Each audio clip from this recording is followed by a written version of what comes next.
আরও ৩ মাস পর খুলবে দেশের সব বিশ্ববিদ্যালয়। চট্টগ্রামে আবুধাবি থেকে আসা ফ্লাইটে ফের মিলল ১৫০ স্বর্ণের বার। লুকানো ছিল কুলিং প্যানেলে। সন্দেহের তীর বিমান সংশ্লিষ্টদের দিকে। নামি দামি ব্র্যান্ডের মোড়কে বিক্রি হচ্ছে পুরান ঢাকায় তৈরি ভেজাল প্রসাধনী। র্যাবের অভিযানে কারখানা সিলগালা, গ্রেফতার ২, ৬ লাখ টাকা জরিমানা। অবশ্যই মিস করব, খেলতে পারলে তো অবশ্যই ভালো লাগতো, টিমের জন্য গুড উইশেস। নানা বিতর্কের মধ্যেই যুক্তরাষ্ট্রে পরিবারের কাছে গেলেন সাকিব। টেস্ট বাদ দিয়ে আইপিএলে খেলার সিদ্ধান্তে মনক্ষুণ্ণ বিসিবির সভাপতি।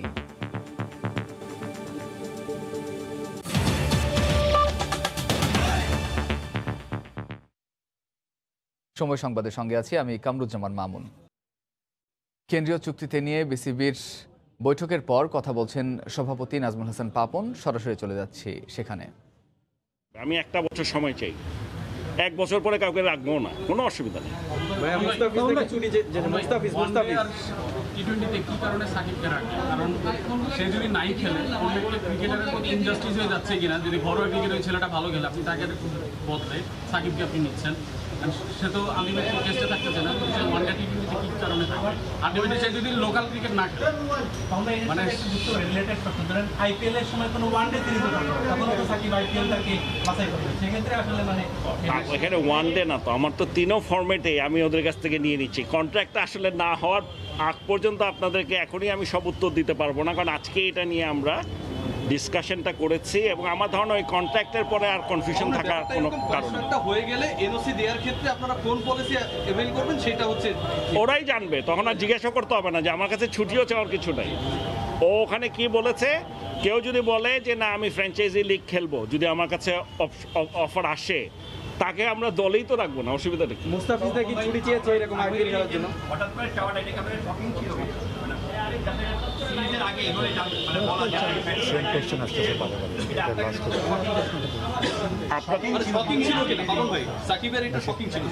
দেখেন আমার ইন্ডিভিজুয়ালে কিছু যায় আসে না, বাট আমার কাছে খারাপ লেগেছে যে এই সময়টায় যে সমস্ত খেলোয়াড়দের কাছ থেকে সবচেয়ে বেশি আশা করেছিলাম দলকে সাপোর্ট দেবে, আমাদেরকে আশ্বস্ত করবে, কোনো অসুবিধা নাই, এসে বলবে পাউন্ড ভাই আমরা নেক্সট ম্যাচগুলো জিতবো, এটা তো একটু কষ্ট লেগেছে ডেফিনেটলি। বাট শকিং হবে, এটা শকিং না লাগার কিছু নেই, বাট ঠিক আছে, এটা হতেই পারে। আমি এটা নিয়ে অত হুলস্থুল করতে চাই না। আইপিএল খেলার জন্য কি ছুটি চেয়েছিল কিনা ওটা যদি ক্লিয়ার, ডিসিশনটা কি আর ডিসিশন কি নিয়েছেন মুস্তাফিজের ব্যাপারটা একটু যদি দেখেন। মুস্তাফিজ আজকে এসেছিল আমার সাথে দেখা করতে, আমাকে বলেছে সে আইপিএল এর ব্যাপারে যাবে কিনা জানতে চায়। আমি বলেছি দেখো এখানে আমার কিছুই বলার নাই, তুমি যদি খেলতে না চাও, তুমি যদি ওখানে যেতে চাও আমাদেরকে একটা চিঠি দিয়ে দাও, আমরা তোমাকে আটকাবো না। মেসেজ ইজ ফর এভরিবডি, একদম ক্লিয়ার। এখানে কোনো মাথার মধ্যে মানে it is not for individual, একটা সাকিবের জন্য কোনো সিদ্ধান্ত নিচ্ছি না, ইটস ফর এভরিবডি। পথপ্রদর্শক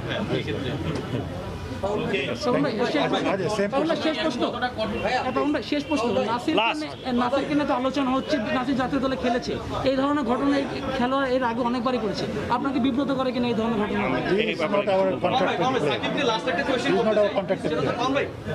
সাকিবকে নিয়ে ক্রিকেট বোর্ডের ইনভেস্টমেন্টের আপনি কথা বললেন,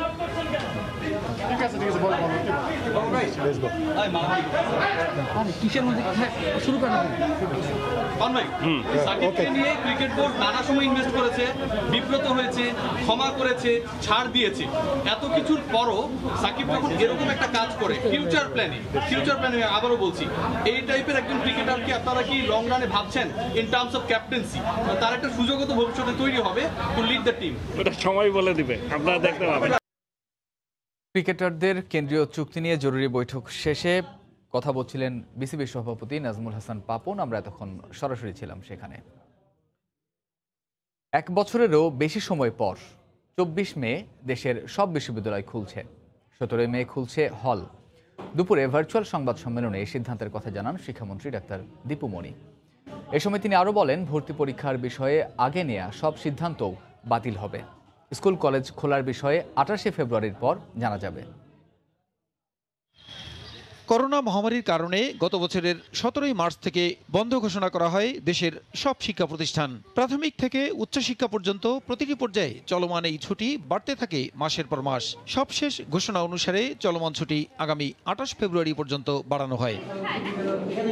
সারা দেশে যখন টিকা কার্যক্রম চলছে তখন পবিত্র ঈদ উল ফিতরের পরেই দেশের সব বিশ্ববিদ্যালয় ও হলগুলো খুলে দেওয়ার ঘোষণা দিলেন শিক্ষামন্ত্রী। সকল বিশ্ববিদ্যালয়ে শ্রেণীকক্ষে পাঠদান 24শে মে থেকে শুরু হবে। আবাসিক হলগুলো তার এক সপ্তাহ আগে অর্থাৎ 17ই মে খুলে দেওয়া হবে। মন্ত্রী জানান, খোলার আগে বিশ্ববিদ্যালয়ের সব শিক্ষার্থী, শিক্ষক ও কর্মচারীদের দেওয়া হবে ভ্যাকসিন। সকল আবাসিক ছাত্রছাত্রী, শিক্ষার্থী যারা আছেন, আমাদের সকল বিশ্ববিদ্যালয়ের শিক্ষক, কর্মকর্তা, কর্মচারী, তাদেরকে আমরা টিকা প্রদানের ব্যবস্থা করব। বন্ধ থাকা হলে কেউ অবস্থান করলে তাদেরকে হল ত্যাগেরও নির্দেশ দেন তিনি। কোনো শিক্ষার্থী হলে অবস্থান নিয়ে থাকেন তাহলে অবিলম্বে তাদেরকে হল ত্যাগ করতে হবে। ভর্তি পরীক্ষার তারিখগুলো আমাদের এই প্রতিষ্ঠান খোলা, হল খোলা, সেগুলোর সঙ্গে একটা সামঞ্জস্য রেখে আমরা করব। বিসিএস পরীক্ষার আবেদন এবং পরীক্ষার তারিখ সেগুলোকেও আমরা এই বিশ্ববিদ্যালয়ের শ্রেণীকক্ষে পাঠদান শুরু হওয়া এবং আবাসিক হল খুলে দেওয়া সেই তারিখগুলোর সঙ্গে সামঞ্জস্য রেখেই আমরা সেই তারিখগুলোকে পিছিয়ে দেব। সাংবাদিকদের প্রশ্নের জবাবে ডাক্তার দীপুমণি বলেন, দেশের স্কুল কলেজ সহ অন্যান্য শিক্ষা প্রতিষ্ঠান খোলার বিষয়ে চলমান ছুটি শেষে সিদ্ধান্ত জানানো হবে। প্রসূন আশিস, সময় সংবাদ, ঢাকা। অন্য প্রসঙ্গ, এবার চট্টগ্রাম শাহ আমানত বিমানবন্দরে আবুধাবি থেকে আসা ফ্লাইট থেকে জব্দ হলো 10 কোটি টাকা মূল্যের 150 স্বর্ণের বার। কাস্টম, শুল্ক গোয়েন্দা এবং এনএসআই এর যৌথ অভিযানে এই চালান জব্দ করা হয়। বিমানের কুলিং প্যানেলে স্বর্ণের বারগুলো লুকানো ছিল। এ ঘটনায় বিমান সংশ্লিষ্টদের দিকেই যাচ্ছে সন্দেহের তীর। সাখাওয়াত টিপুর ক্যামেরায় আরও জানাচ্ছেন কমল দে। সোমবার সকাল 10:15টায় আবুধাবি থেকে আসা বাংলাদেশ বিমানের ফ্লাইট বিজি 128 একযোগে তল্লাশি চালায় কাস্টমস কর্তৃপক্ষ, এনএসআই এবং শুল্ক গোয়েন্দারা। এই সময় দুটি সিটের পাশে কুলিং প্যানেলের ভেতরে পাওয়া যায় কালো ট্যাপ মোড়ানো স্বর্ণের বার। সিট নাম্বার 26 এর পাশে যে এসির প্যানেল আছে পায়ের কাছে, সেখানে পাওয়া গেছে 90 পিস, আর হচ্ছে সিট নাম্বার 18 এফ যেটা, সেইখানে পাওয়া গেছে 60 পিস। মোট হচ্ছে 150 পিস গোল্ড বার পাওয়া গেছে। 17.5 কেজি ওজনের এই স্বর্ণের বারের দাম 10 কোটি টাকা। এই চালানের সঙ্গে কাউকে আটক করা যায়নি। আবুধাবি থেকে ওখান থেকে আসে, তখন আমরা ধারণা করছি যে এখানেই কোনো একটা স্বার্থান্বেষী কোনো একটা গোষ্ঠী, তারা কোনো বিমানের সংস্থার সাথে লোক জড়িত থাকতে পারে। তারা যৌথভাবে এই কাজগুলো আসলে করে বলে আমাদের ধারণা। এটা বাংলাদেশ বিমান এরকম প্রেয়সী পাওয়া যায়, তাদেরকে জিজ্ঞাসাবাদ করা হবে এবং ভবিষ্যতে যদি আমরা এই ধরনের কোনো সংশ্লিষ্টতা পেয়ে থাকি তার সেভাবে আইনানুগ ব্যবস্থা নেওয়া হবে। চট্টগ্রামের যাত্রীদের নামিয়ে দিয়ে বিমানটির ঢাকা যাওয়ার কথা ছিল, তাই ধারণা করা হচ্ছে বিমান সংশ্লিষ্টরাই বারগুলো ঢাকায় আনলোড করত। পূর্ব পরিকল্পিতভাবে প্লেনের এসি প্যানেলের মধ্যে রাখা হয়েছে। আর এই প্লেনটা যেহেতু চিরং থেকে ঢাকায় যাওয়ার কথা ছিল, হয়তো যাত্রীরা নেমে যাওয়ার পরে সেখানে এটা আনলোড করার একটা প্ল্যান থাকতে পারে। এর আগে অক্টোবর মাসে দুটি চালানে 242 পিস স্বর্ণের বার জব্দ করা হয়েছিল। কমল দে, সময় সংবাদ, চট্টগ্রাম। স্বর্ণ চোরাচালানে জড়িতদের আটকের পর আইনি প্রক্রিয়ায় অপরাধীরা ছাড়া পেয়ে কিছুই করার থাকে না বলে মন্তব্য করেছেন কাস্টমস গোয়েন্দা ও তদন্ত অধিদপ্তরের মহাপরিচালক ডক্টর মোহাম্মদ আব্দুর রউফ। বিকেলে কাকরাইলে এক সংবাদ সম্মেলনে তিনি বলেন, বৈধভাবে স্বর্ণ আমদানির সুযোগ দেয়া হলেও তা ফলপ্রসূ হয়নি। আটক হয়েছে, তারা অনেকে জেলে আছে এবং অনেকের কনভিকশনও হয়েছে, অনেকে ছাড়াও পেয়েছে, আইনের আওতায় ছাড়া পেয়েছে। সেখানে আমার আপনার কোনো কিছু বলার নেই। সরকার স্বর্ণ আমদানি নীতিমালা করেছে, আপনি জানেন। তো স্বর্ণ আমদানি নীতিমালা করার পরে এই বৈধ পথে বেশি স্বর্ণ আমদানি হয়নি, মাত্র 2টো চালান আমদানি হয়েছে। নামি দামি ব্র্যান্ডের মোড়কে সারা দেশে বিক্রি হচ্ছে পুরান ঢাকার চকবাজারে তৈরি ভেজাল প্রসাধনী। এ ধরনের এক কারখানায় অভিযান চালিয়ে 2 জনকে গ্রেফতার ও 6 লাখ টাকা জরিমানা করেছে র্যাব। একই সঙ্গে কারখানাটি সিলগালা করে দিয়েছেন ভ্রাম্যমাণ আদালত। আতিকুর রহমান তমালের রিপোর্ট। চলছে প্রসাধনী তৈরির কাজ। কোনো বৈজ্ঞানিক রীতিনীতি বা ফর্মুলার বালাই নেই, সম্পূর্ণ ম্যানুয়াল পদ্ধতিতে এভাবেই নানা ব্র্যান্ডের প্রসাধনী তৈরি করত এই অনুমোদনহীন কোম্পানিটি। পুরান ঢাকার ঘিঞ্জি এলাকায় বাসা ভাড়া নিয়ে তৈরি হচ্ছিল রূপচর্চার ভেজাল সামগ্রী। কেমিস্টম্যান পাশের ঘরের থেকে মালটা বানায় আমাদেরকে দেয়, আমরা ওই যে মেশিনে ভরি, একজন বইরা দেয়, একজন ক্যাপ লাগায়, আর একজন অন পিস করে। এগুলা মহাজনের বাইকনা যে তৈরি করে দিয়ে যায় সেই বলতে পারবো যে কি কি দেওয়া হয় এগুলার ভিতরে। সোমবার র্যাব, বিএসটিআই ও এনএসআই এর অভিযানে 2 জনকে আটক করে সিলগালা করা হয় কারখানাটি। বিভিন্ন ধারায় সর্বমোট 6 লক্ষ টাকা অর্থদণ্ড আরোপ করা হয়েছে মোবাইল কোর্টের মাধ্যমে, এবং অর্থদণ্ড অনাদায়ে প্রত্যেককে 2 মাসের বিনাশ্রম কারাদণ্ড প্রদান করা হচ্ছে। ক্ষতিকারক কেমিক্যাল ব্যবহার করে তৈরি করা এসব সামগ্রী চকবাজার হয়ে ছড়িয়ে পড়ত সারা দেশে। বিএসটিআই বলছে এসব ব্যবহার করলে শুরুর দিকে রং ফর্সা হবে ঠিকই, কিন্তু মারাত্মক ক্ষতি হবে ত্বকের। দীর্ঘদিন ব্যবহার করলে হতে পারে ক্যান্সারও। হয়তো আপনার ইনিশিয়ালি খুব দ্রুত ফর্সা হয়ে যাবে, কিন্তু দীর্ঘমেয়াদী যদি ইউজ করে এটা দেখা গেল যে কালো কালো কালো করে স্পট পরে মার্কারিটা দীর্ঘমেয়াদী ইউজ করার কারণে আপনার শরীরে যে অর্গানগুলো আছে এটার উপর এটা খুব ক্ষতিকর প্রভাব পড়ে। স্কিন ডিজিজ থেকে শুরু করে স্কিন ক্যান্সার পর্যন্ত হতে পারে।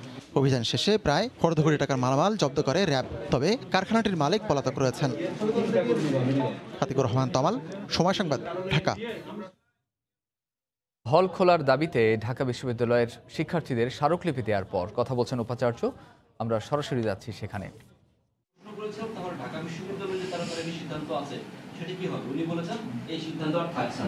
না, ওই বললাম যে ওই একাডেমিক কাউন্সিলে তো সিদ্ধান্তটি নেওয়া হয়েছিল, এবং এখন তো শিক্ষার্থীদের ভ্যাকসিনেশন প্রক্রিয়ায় আনায়নের সরকারের একটা খুব ভালো সিদ্ধান্ত আছে। তো ফলে এই বিষয়গুলো নিয়ে একাডেমিক কাউন্সিলে নিয়ে আমাদের পরবর্তী পরীক্ষার তারিখসমূহ সেগুলো পুনর্বিবেচনা করা, একাডেমিক কাউন্সিলে এই বিষয়গুলো নিয়ে তারপর সিদ্ধান্ত নিতে হবে। সেক্ষেত্রে শিক্ষার্থীরা যে 72 ঘন্টার আলটিমেটাম দিয়েছে সেটার কি হবে? সেটার কোনো পজিটিভ আশা করি আমরা সকলেই দায়িত্বশীলভাবেই ভূমিকা পালন করবে। বিশ্ববিদ্যালয় তো ছাত্র শিক্ষক নিয়েই বিশ্ববিদ্যালয়, সুতরাং আমাদের এই পরিবর্তিত পরিস্থিতিতে শিক্ষার্থীদেরকে ভ্যাকসিনেশন আওতায় আনা যে সরকারের একটি সিদ্ধান্ত, সেটিও মহৎ সিদ্ধান্ত।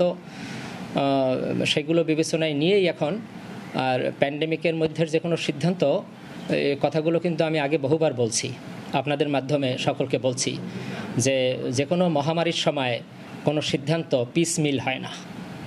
সেই সিদ্ধান্তগুলো সবসময় জাতীয় ভিত্তিতে অনেকগুলো সিদ্ধান্ত আছে যেগুলো কেন্দ্রীয়ভাবে হতে হয়, সমন্বিত হতে হয়, নইলে মহামারীর অনেক সময় ঝুঁকি বাড়ে। তো ফলে সেগুলো বিবেচনায় নিয়েই যে একাডেমিক কাউন্সিলে আমরা এই সিদ্ধান্তগুলো নিয়েছিলাম, সেই একাডেমিক কাউন্সিলই এই পরিবর্তিত এই উদ্ভূত সকল তথ্যাবলী সেগুলো নিয়ে আগামীকালকে 10:30 একাডেমিক কাউন্সিলের সদস্যদেরকে এগুলো জানানো।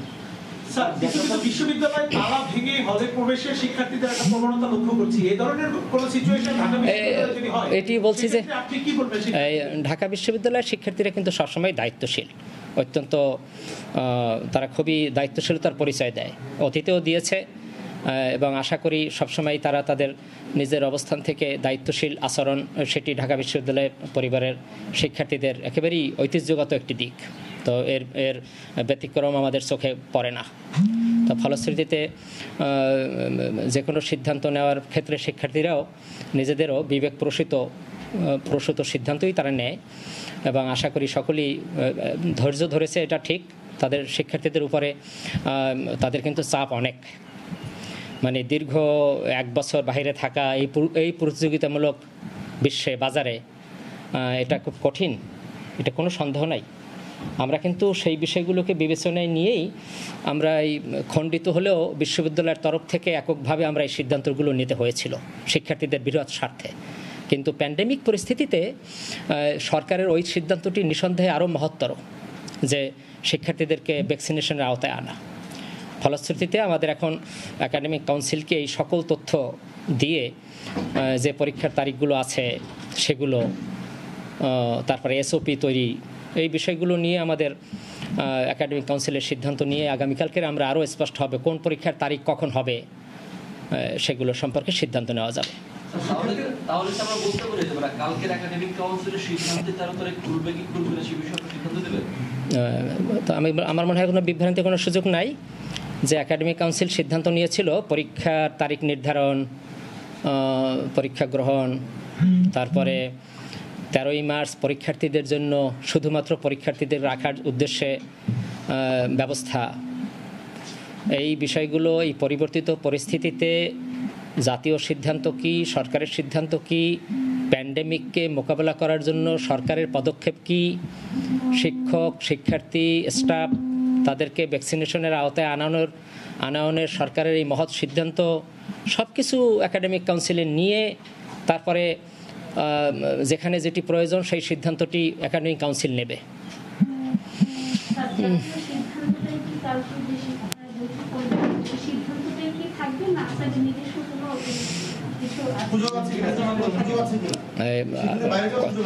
কতগুলো বিষয় আপনারা ভাববেন যে কথাটা আবার বলতে হয়, কয়েকবার বলছি তারপরও আবার বলি, সেটি হলো প্যান্ডেমিক পরিস্থিতিতে অনেক সিদ্ধান্ত কেন্দ্রীয়ভাবে সমন্বিতভাবে জাতীয়ভাবে হতে হয়।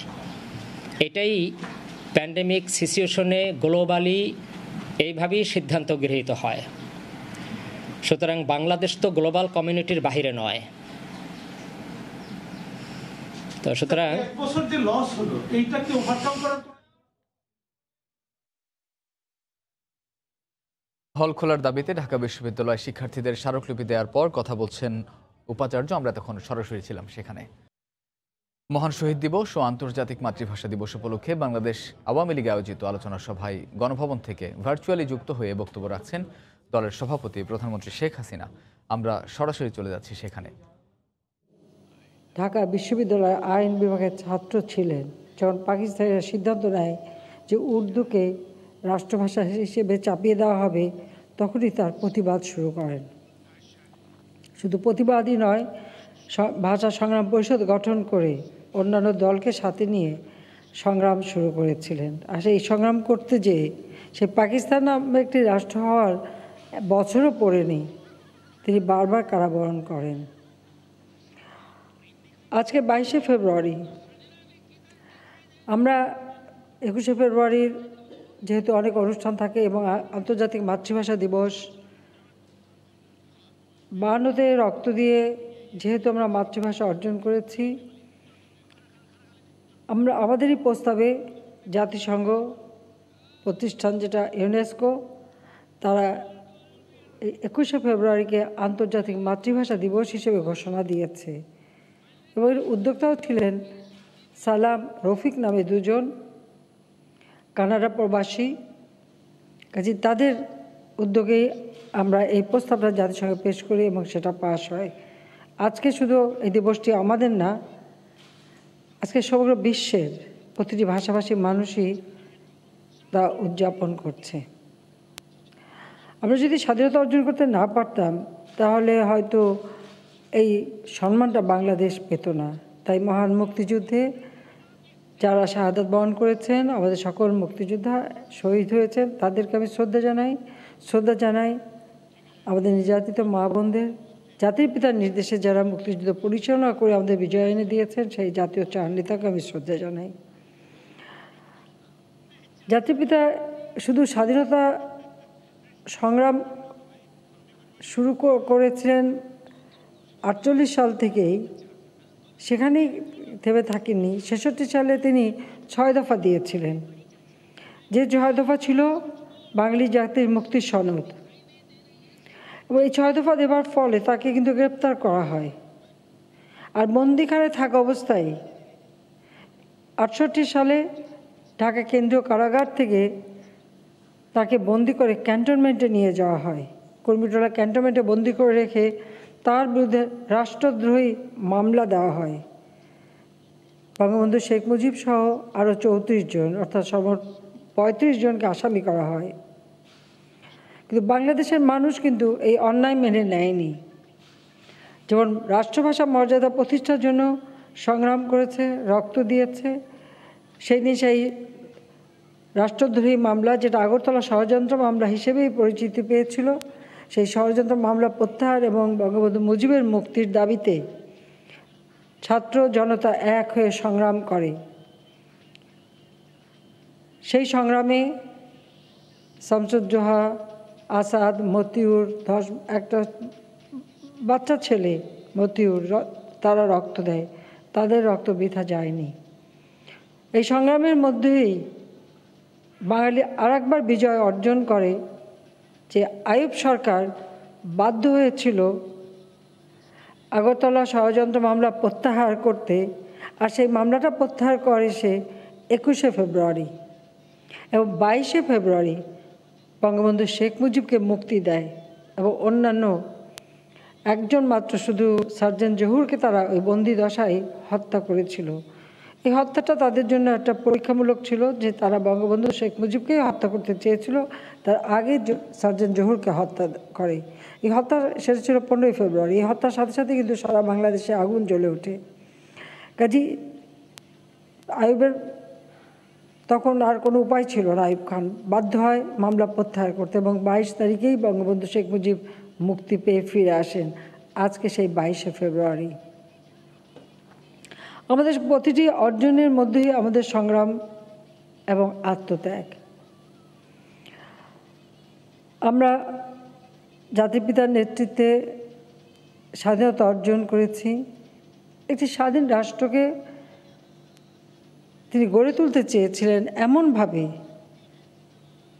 যে রাষ্ট্রটি হবে ক্ষুধামুক্ত, দারিদ্র্যমুক্ত, উন্নত, সমৃদ্ধ সোনার বাংলা।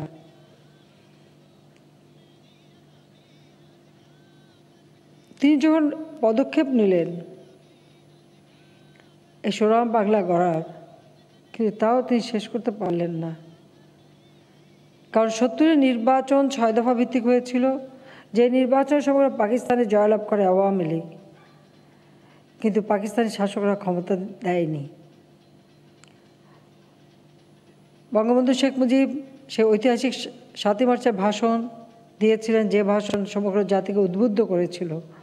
ইউনেস্কো সেই ভাষণকেও বিশ্বের সর্বশ্রেষ্ঠ ভাষণ, যে ভাষণ মানুষকে উদ্বুদ্ধ করতে পারে, সেই ভাষণ হিসেবে স্বীকৃতি দিয়েছে। তার ভাষণের দিক নির্দেশনা নিয়ে দেশের মানুষ মুক্তিযুদ্ধের এবং গেরিলা যুদ্ধের প্রস্তুতি নেয়। পাকিস্তানি শাসকরা যখন আমাদের উপর গণহত্যা শুরু করে 25শে মার্চ, জাতির পিতা সেই রাত্রেই অর্থাৎ 26শে মার্চের প্রথম প্রহরে স্বাধীনতার ঘোষণা দেয়। এই ঘোষণা শোনার সাথে সাথেই তাকে গ্রেপ্তার করে পাকিস্তানে বন্দি করে তার বিরুদ্ধে আবার মামলা দিয়ে কারাগারে বন্দি রাখে। কিন্তু বাংলাদেশের মানুষ জাতির পিতার সেই নির্দেশ অক্ষরে অক্ষরে পালন করে মুক্তিযুদ্ধ করে বিজয় অর্জন করে। আমরা বিজয়ী জাতি হিসেবে প্রতিষ্ঠা লাভ করি, এবং বঙ্গবন্ধুকেও সেই সময় মুক্তি দিতে বাধ্য হয় পাকিস্তানি শাসকরা। তিনি 10 জানুয়ারি ফিরে আসেন। ফিরে এসে আমাদের সংবিধান দেন এবং আমাদের এই রাষ্ট্রকে, বাংলাদেশকে ক্ষুধা দারিদ্র্যমুক্ত একটি বাংলাদেশ হিসেবে গড়ে তোলার পদক্ষেপ নেন। 9 মাসের মধ্যে তিনি যে সংবিধানটা আমাদের দিয়েছিলেন, তার মধ্যে সবচেয়ে বড় ছিল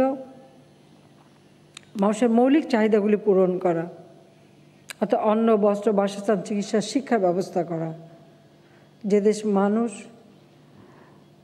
ক্ষুধার্ত, গৃহহারা, ছিন্ন বস্ত্র, রোগে ধুগে থেকে মারা যেত, একবেলা খাবার জুটত না, সেই শোষিত বঞ্চিত মানুষগুলির ভাগ্য পরিবর্তনই ছিল জাতির পিতা বঙ্গবন্ধু শেখ মুজিবের একমাত্র লক্ষ্য। এই মানুষগুলির জন্য তিনি তার জীবনটা উৎসর্গ করেছিলেন। তিনি নিজের জীবনে কোনো চাওয়া পাওয়া রাখেননি, কারণ এই মানুষগুলির দুঃখ, ব্যথা, যন্ত্রণা তিনি ব্যথিত হতেন। তাই এ কারণেই তাদের ভাগ্য তিনি পরিবর্তন করতে চেয়েছিলেন, এবং সেই লক্ষ্য নিয়ে তিনি বিভিন্ন কার্যক্রম শুরু করার পদক্ষেপ নেন। কিন্তু আমাদের দুর্ভাগ্য 75 15 আগস্ট তাকে নির্মমভাবে হত্যা করে আমাদের স্বাধীনতার চেতনাটাকেই নস্যাৎ করা হয়। 21টা বছর বাংলাদেশের মানুষ শোষিত, বঞ্চিত হয় আবার, কারণ যারা বাংলাদেশের স্বাধীনতাই বিশ্বাস করেনি বা মুক্তিযুদ্ধের বিরোধিতাকারী অথবা খনি চক্র, মূলত তারাই ক্ষমতায় ছিল। কাজে তারা দেশের মানুষের ভাগ্য পরিবর্তন না, নিজেদের ভাগ্য করতে ব্যস্ত। 21 বছর পর আওয়ামী লীগ সরকারে আসে। বঙ্গবন্ধু শেখ মুজিব যেমন অন্ন, বস্ত্র, বাসস্থান, চিকিৎসার ব্যবস্থা করার জন্য প্রতিটি ক্ষেত্রে পদক্ষেপ নেন, তার মধ্যে একটা অন্যতম পদক্ষেপ ছিল এদেশের ভূমিহীন মানুষের জন্য ঘর তৈরি করে দেওয়া। এবং তিনি গৃহহীন, ভূমিহীন মানুষের জন্য যেমন খাস জমি বিতরণ, সেই সাথে গুচ্ছগ্রাম নামে একটা প্রকল্প নিয়েছিলেন যে প্রত্যেকটি গৃহহীন মানুষকে ঘর করে দেবেন। আজকে জাতির আমাদের মাঝে নেই, কিন্তু তার স্বপ্নগুলি পূরণ করা আমাদের দায়িত্ব। যেমন বাংলা ভাষায় রাষ্ট্রভাষার মর্যাদা পেয়েছে, আমাদের সংবিধানেও তিনি বাংলাকে রাষ্ট্রভাষার মর্যাদা দিয়ে গেছেন। জাতিসংঘে বাংলায় বক্তৃতা দিয়ে বাংলা ভাষাকে আন্তর্জাতিক পর্যায়ে নিয়ে গেছেন। ঠিক সেই সাথে এদেশের মানুষের মৌলিক চাহিদাগুলি পূরণের জন্য প্রতিটি ইউনিয়নে হাসপাতাল করে চিকিৎসা সেবা দেওয়ার ব্যবস্থা করা, শিক্ষাকে অবৈতনিক করে বাধ্যতামূলক করা, শিক্ষার ব্যবস্থা করে দেওয়া, সেই সাথে খাদ্য নিরাপত্তার জন্য সবুজ বিপ্লবের ডাক দিয়েছিলেন, খাদ্য উৎপাদন বৃদ্ধি করে খাদ্যের স্বয়ংসম্পূর্ণ করতে চেয়েছিলেন দেশকে, সে পদক্ষেপও অনেকটা সফল হয়েছিল। আর্থসামাজিক উন্নয়ন, অবকাঠামো উন্নয়ন, যুদ্ধবিধ্বস্ত বাংলাদেশকে গড়ে তোলা, যুদ্ধে ভয়াবহ যে ঘটনাগুলি যে ঘটেছে, নির্যাতিতা নারীদের পুনর্বাসন, নির্যাতিতা নারীদের পুনর্বাসন, সেই শিশুদের পুনর্বাসন, মুক্তিযুদ্ধে যারা আহত তাদের চিকিৎসা, প্রতিটি শহীদ পরিবারকে আর্থিক সহায়তা দেওয়া, প্রতিটি ঘরে ঘরে রিলিফের সামগ্রী পৌঁছে দেওয়া, প্রতিটি কাজই কিন্তু তিনি করে গিয়েছেন অতি অল্প সময়ে। কিন্তু সময় পেয়েছিলেন তো মাত্র 3.5 বছর। একটি জাতির জন্য এই সময় তো কিছুই না, কিন্তু এই সময়ের মধ্যে যত কাজ তিনি করে যান, আমরা যখন সেগুলি দেখি আমাদের অবাক হতে হয়। 21 বছর পর আমরা যখন সরকারে আসি, আওয়ামী লীগ সরকারে আসে, তখন আমরা তার সেই পদাঙ্ক অনুসরণ করেই আমরা কাজ শুরু করেছি। একটা মানুষের যদি একটা ঠিকানা থাকে, একটা ঘর থাকে, তাহলে তার জীবনটা অর্থবহ হয়। আর আমাদের এমন একটি দেশ, প্রতিনিয়ত নদী ভাঙে মানুষ ক্ষতিগ্রস্ত হচ্ছে, অথবা যে কোনো কারণে হোক সে গৃহহারা হয়ে যাচ্ছে। আমরাও জাতির পিতার সেই নীতিমালা, অন্ন, বস্ত্র, বাসস্থান, চিকিৎসা, শিক্ষার ব্যবস্থা, সেই পদক্ষেপ যেমন নিয়েছি তা বাস্তবায়ন করে যাচ্ছি। সেই সাথে সাথে মুজিব বর্ষ, জাতির পিতার জন্মশতবার্ষিকী আমরা উদযাপন করছি। আমরা ব্যাপক কর্মসূচি নিয়েছিলাম, কিন্তু তা বাস্তবায়ন সবই আমরা করতে পারিনি। কিন্তু সেই ক্ষেত্রে কয়েকটি বিষয় আমরা খুব ব্যাপকভাবে গ্রহণ করেছি। সেটা হলো এই মুজিব বর্ষে এবং আমাদের স্বাধীনতা সুবর্ণ জয়ন্তী 2021, 2020 মুজিব বর্ষ, 2021 আমাদের স্বাধীনতা সুবর্ণ জয়ন্তী। আমরা 2021 ডিসেম্বর মাস পর্যন্ত মুজিব বর্ষ এবং স্বাধীনতা সুবর্ণ জয়ন্তী আমরা উদযাপন অব্যাহত রাখব। আর এর মধ্যে আমরা সিদ্ধান্ত নিয়েছি যে বাংলাদেশে একটি মানুষ গৃহহীন থাকবে না, ভূমিহীন থাকবে না, তাদের আমরা একটা ঠিকানা জোগাড় করে দেব। 96 সাল থেকে শুরু করেছিলাম জাতির পিতা সে পদাঙ্ক অনুসরণ করে গুচ্ছগ্রাম, সেটাও যেমন তৈরি করা, পাশাপাশি আমরা আশ্রয়ণ প্রকল্প, গৃহায়ন তহবিল, বস্তিবাসীদের জন্য ঘরে ফেরা কর্মসূচি, বিভিন্ন কর্মসূচি নিয়ে প্রত্যেকটা মানুষের জন্য আমরা একটা ঘর দিতে পারি, একটা ঠিকানা দিতে পারি, তাদের জীবনযাত্রার ব্যবস্থা করতে পারি, সেই পদক্ষেপ আমরা নিয়েছিলাম এবং সেখানে আমরা সফলতা অর্জন করেছি যথেষ্ট। এ পর্যন্ত বিভিন্নভাবে বিভিন্ন মন্ত্রণালয়ের মাধ্যমে আমরা গৃহহীন মানুষকে ঘর দিচ্ছি। কাজে সেই 96 সাল থেকে এই পর্যন্ত আমরা 9,98,346 জন মানুষকে, যারা ভূমিহীন, গৃহহীন, তাদেরকে আমরা ভূমি দিয়েছি, ঘর দিয়েছি। কোথাও ব্যারাক হাউস করে দিয়েছি, কোথাও আলাদা ঘর করে দিয়েছি। যারা আমাদের ক্ষুদ্র নৃগোষ্ঠী তাদের জন্য, যেমন পার্বত্য চট্টগ্রাম অথবা বরগুনা, তালতলিতে আমরা তার জন্য ঘর করে দিয়েছি। এছাড়া বিভিন্ন অন্যান্য অঞ্চলেও যেখানে যেখানে নৃগোষ্ঠী আছে তাদের জন্য আমরা ঘর করে দিচ্ছি।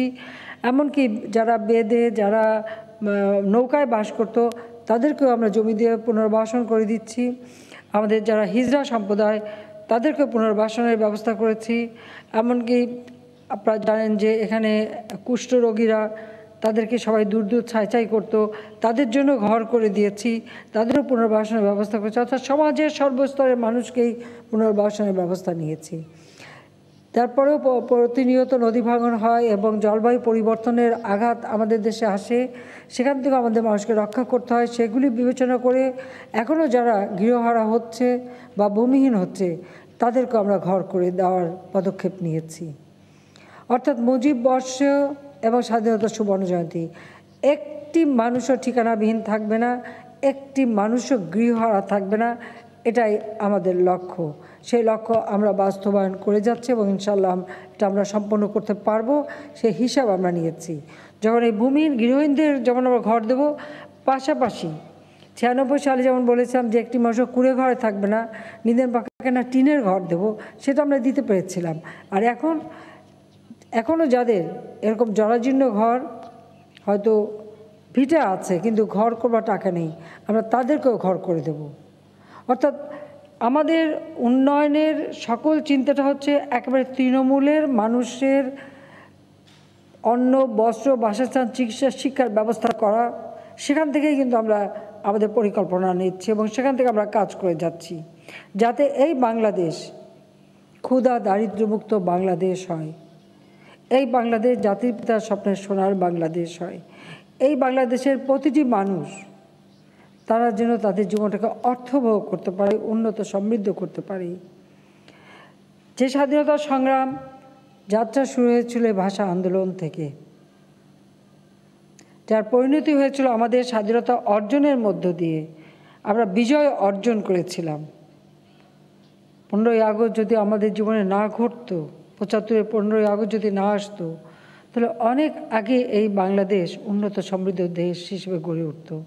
একটা যুদ্ধবিধ্বস্ত দেশ, শোষিত বঞ্চিত একটি দেশ, যে দেশটি একটি প্রদেশ ছিল, তাকে একটি পূর্ণাঙ্গ রাষ্ট্রীয় মর্যাদা দিয়ে গড়ে তুলে জাতির পিতা মাত্র 3.5 বছরের মধ্যে স্বল্পোন্নত দেশের মর্যাদা দিয়েছিলেন। আজকে আমরা জাতির পিতার সেই পথ অবলম্বন করে, তারই পদাঙ্ক অনুসরণ করে আজকে বাংলাদেশকে আমরা উন্নয়নের পথে এগিয়ে নিয়ে যাচ্ছি। আজকে আমরা উন্নয়নশীল দেশের মর্যাদাও আমরা পাব, সেই স্বীকৃতিও আমরা পাচ্ছি এবং সেই জায়গায়, সেই স্তরে আমরা পৌঁছে গেছি। ইনশাআল্লাহ এই বাংলাদেশ জাতির পিতার স্বপ্নের উন্নত বাংলাদেশ আমরা করতে পারব। আমরা সেই লক্ষ্য নিয়েই কাজ করব। আমাদের নিজস্ব সংস্কৃতি আছে, আমাদের নিজস্ব ঐতিহ্য আছে, সেই সংস্কৃতি ঐতিহ্য আমাদের ধরে রাখতে হবে। জাতিপিতা 1971 সালে শহীদ দিবসে, অর্থাৎ 20 ফেব্রুয়ারি দিবাগত রাত 12:01 শহীদ মিনারে পুষ্পস্তবক অর্পণ করার পর সেখানে প্রচুর মানুষ ছিল। সেখানে তিনি একটা বক্তব্য দিয়েছিলেন, আমি কোট করছি। 71 সালে 20 ফেব্রুয়ারি দিবাগত রাত 12:01 শহীদ মিনারে বঙ্গবন্ধু শেখ মুজিব বলেন, কোট, 1952 সালের আন্দোলন কেবলমাত্র ভাষা আন্দোলনের মধ্যে সীমাবদ্ধ ছিল না।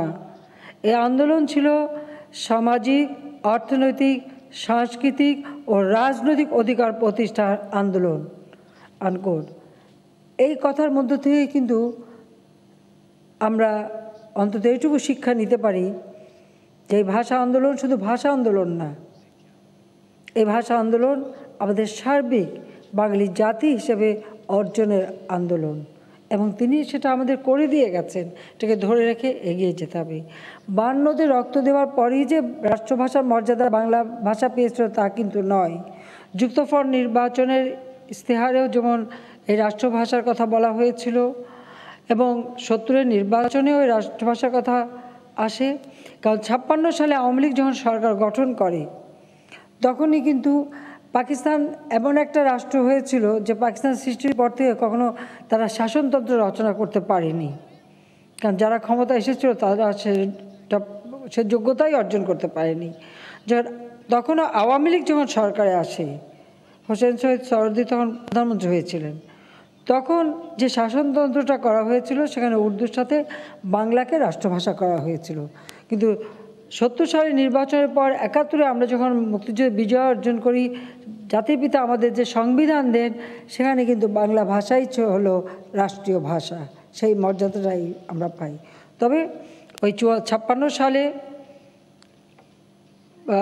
শহীদ মিনার তৈরি করা, 21শে ফেব্রুয়ারি শহীদ দিবস হিসেবে ঘোষণা দেওয়া, এসব কিছু কিন্তু তখন আওয়ামী লীগই করে। কারণ 52 সালে বঙ্গবন্ধু যখন 27শে ফেব্রুয়ারি মুক্তি পান, উনি অনশন করেছিলেন, খুব অসুস্থ ছিলেন, তাই 28 তারিখ ওনাকে জেল থেকে বের করে আমার দাদা নিয়ে আসেন, টুঙ্গিপাড়া নিয়ে যান। একটু সুস্থ হবার পর ফিরে এসেই আবার ভাষা সংগ্রাম পরিষদ করে তিনি আবার আন্দোলন শুরু করেন এবং তখন আবার বক্তৃতায় ওই বাংলাকে রাষ্ট্রভাষার মর্যাদা দিতে হবে এই দাবি কিন্তু করে গিয়েছেন। আমি আপনাদের সবাইকে বলবো, আওয়ামী লীগের সকল নেতাকর্মী, আপনারা, আমি যে বঙ্গবন্ধু শেখ মুজিবের বিরুদ্ধে পাকিস্তানি শাসকদের গোয়েন্দা সংস্থা ইন্টেলিজেন্স ব্রাঞ্চ যে রিপোর্ট দিয়েছিল, যেগুলো আমি ইতিমধ্যে প্রকাশ করেছি, সেই বইগুলি যদি আপনারা পড়েন 48 সাল থেকে নিয়ে একবারে 71 সাল পর্যন্ত ইতিমধ্যে 7 খণ্ড বের হয়েছে। তো সেখানে কিন্তু এই ভাষা আন্দোলনে তিনি কি করেছিলেন, কবে কি লিফলেট তৈরি করে বিলি করেছিলেন, কবে কোন বক্তৃতায় ভাষার কথা বলেছিলেন, ভাষা সংগ্রাম পরিষদ কাদের নিয়ে আবার পুনরায় করা হয়েছিল, কিভাবে তিনি আবার সংগ্রাম করেছিলেন এবং এই সংগ্রাম করতে যেহেতু বারবারই তিনি গ্রেপ্তার হন, তার সমস্ত তথ্য তিনি পাবেন। কারণ এটা কিন্তু তার পক্ষে না, এই রিপোর্ট ছিল তার বিপক্ষে। বিপক্ষে তো তারা করেছে তাদের ক্ষোভের বশে যে তিনি এই কাজ করে যাচ্ছেন, যেটা পাকিস্তানিদের পছন্দ ছিল না। কিন্তু তার ভিতর থেকেই আমরা আমাদের ইতিহাস জানতে পারি, ইতিহাসের মহা মূল্যবান তথ্য আমরা জানতে পারি এবং যে কারণে এটা আমি প্রকাশ করেছি। আমি জানি না পৃথিবীতে আর কোনো দেশে আর কোনো নেতার বিরুদ্ধে গোয়েন্দা সংস্থার লেখা কোনো ডকুমেন্ট এভাবে প্রকাশ হয়েছে কিনা, হয়নি। বা আমাদের দেশেও আমি আরও অনেক নেতাদেরই এই ডকুমেন্ট এনে দেখেছি, হয়তো পাতলা ছোট্ট একটা ফাইলের বেশি না। আর বঙ্গবন্ধু শেখ মুজিবের বিরুদ্ধে 46টা ফাইলে 48টা খণ্ড এবং সেখানে পাতাও আছে 46,000 পাতা, পৃষ্ঠা। তো দীর্ঘদিন প্রায় 20 বছরের উপরে কাজ করেছি। বেবি মধু আমার সাথে ছিল, আমার বান্ধবী, দুজনে মিলে এটা আমরা প্রথমে আগে সম্পূর্ণ ডকুমেন্টটা দেখেছি, তারপর সিদ্ধান্ত নিলাম এটা আমরা বের করব। 2009 সরকার আসার পরে আমি এসবির কিছু অফিসারকে নিয়েই, কারণ তারা ছাড়া এটা উদ্ধার করা খুব কঠিন ছিল এবং শুধু এই তথ্যই না, বাংলাদেশের বিভিন্ন জেলায় জেলায় যে তথ্য পাওয়া যায় সেগুলো সংগ্রহ করে এটা আমরা প্রকাশ করেছি। কাজে আমি আওয়ামী লীগের নেতাদের বলবো যে ভাষা সংগ্রামের ইতিহাস জানতে হলে এই ডকুমেন্টগুলি সবাইকে পড়তে হবে। আমি এর আগে নিজে এই ডকুমেন্ট থেকে তথ্য নিয়ে অনেকবার বক্তৃতা দিয়েছি, কাজে আমি আর পুনরাবৃত্তি করলাম না। কিন্তু আমি চাই আমাদের আওয়ামী লীগের নেতাকর্মী যে যেখানে আছেন এবং আমাদের দেশের মানুষ যারা গবেষণা করে তাদেরকে বলবো যে একটা মহামূল্যবান দলিল আপনারা পাবেন, যে প্রতিটি খণ্ডে আমাদের অধিকার আদায়ের সংগ্রামের কথা কিভাবে ব্যক্ত করা হচ্ছে। কাজে আমরা আমাদের আজকে রক্ত দিয়ে ভাষার মর্যাদা রেখেছি, এটা শুধু আজকে আমাদের না, সারা পৃথিবীতে যাদের মাতৃভাষা আছে তাদের মাতৃভাষা সংরক্ষণের জন্য এবং তার উপর যাতে গবেষণা হয় তার জন্য আমরা আন্তর্জাতিক মাতৃভাষা ইনস্টিটিউট গড়ে তুলেছি। সবথেকে দুর্ভাগ্যের বিষয় যে যখন এটা আমরা শুরু করলাম, আমি ভিত্তিপ্রস্তর স্থাপন করলাম, তখন জাতিসংঘের সেক্রেটারি জেনারেল ছিলেন কাফি আনান, তিনি এসেছিলেন, তাকে নিয়েই এটা ভিত্তিপ্রস্তর স্থাপন করেছিলাম এবং আমরা নির্মাণ কাজ শুরুও করেছিলাম। 2001-এ বিএনপি ক্ষমতায় এসে এটা বন্ধ করে দিয়েছিল। 2008-এর নির্বাচনে জয়ী হয়ে 2009 সরকার গঠন করি এবং এটা নির্মাণ কাজ সম্পন্ন করে আজকে সেখানে আমরা ভাষা জাদুঘরও করেছি, সেখানে আর্কাইভ করা আছে, বিভিন্ন মাতৃভাষার নমুনা আমরা সংগ্রহ করে সেখানে রেখেছি এবং এবারে আমরা আন্তর্জাতিক মাতৃভাষা দিবস উদযাপনের সময় আমরা একটা আন্তর্জাতিক পুরস্কারও দিয়েছি। কাজে আমাদের কিন্তু একটা মহান দায়িত্ব পড়ে গেছে, সারা বিশ্বের যত ছোট বড় যেমনই হোক ভাষাভাষী যারা মাতৃভাষা সেগুলি সংরক্ষণ করা, সেগুলি সেখানে রাখা এবং গবেষণার সুযোগ করে দেওয়া। পৃথিবীতে কিন্তু এই একটা এত বড় ইনস্টিটিউশন গড়ে তোলা হয়েছে মাতৃভাষা সংরক্ষণের জন্য। এটা কিন্তু আর কোথাও এত এইভাবে রাখা কিন্তু দৃষ্টান্ত নেই। কাজে সেটুকু আমরা করতে পেরেছি। কাজে আমাদের শহীদের রক্ত বৃথা যায়নি, বৃথা যাবে না, বৃথা যায় না, এটাই প্রমাণিত সত্য। লাখো শহীদের রক্তের বিনিময়ে আমরা স্বাধীনতা অর্জন করেছি। এই স্বাধীনতাকে আমাদের অর্থবহ করতে হবে। এই স্বাধীনতার সুফল বাংলাদেশের প্রতিটি মানুষের ঘরে ঘরে পৌঁছে দেবে, এটাই আমাদের প্রতিজ্ঞা। তাই আমরা জাতির পিতার জন্মশতবার্ষিকী এবং